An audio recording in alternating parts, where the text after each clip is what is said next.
আসসালামু আলাইকুম, কেমন আছেন সবাই? সন্ধ্যার নাস্তায় গরম গরম মুচমুচে আলুর চপ কার না ভালো লাগে। আমি মনে করি আলুর চপ খেতে কম বেশি সবাই পছন্দ করে। খালি মুখে খেতে বা পোলাও দিয়ে খাওয়া যায়, দুইভাবেই খুব মজা হয় খেতে আলুর চপ। আলুর চপ অনেকভাবে শেপ দিয়ে বানানো যায়। রাজকীয় স্বাদের আলুর চপ, মুচমুচে আলুর চপ, ডিম আলুর চপ, সব মশলা পরিমাণ মতো দিয়ে সুন্দর করে বানালে দোকানের চাইতেও বেশি মজা হয় ঘরে বানানো আলুর চপ।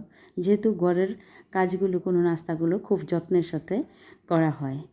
অনেকে ডিমও মিশায় আলুর চপে, তবে আমি কাঁচা ডিম দিই না আলুর চপের মাঝে। আর আমি ভাজার সময় ডিমে চুবিয়ে তারপর ভাজি।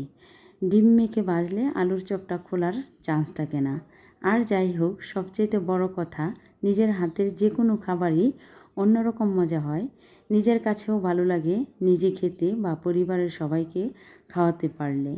আর আমার শাশুড়ি আম্মুর হাতের সব কিছুই একটু সুন্দর হয়ে কাজগুলো ফুটে ওঠে। যেহেতু এগুলো আজকে আমরা পোলাও দিয়ে খাবো, তাই কাবাবের মতো করে একটু সাইজে বড় আলুর চপ বানানো হয়েছে। এটাই পোলাও দিয়ে খাওয়ার জন্য পারফেক্ট আলুর চপ। ভালো থাকবেন সবাই, সুস্থ থাকবেন, আমাদের জন্য দোয়া করবেন। আল্লাহ হাফেজ।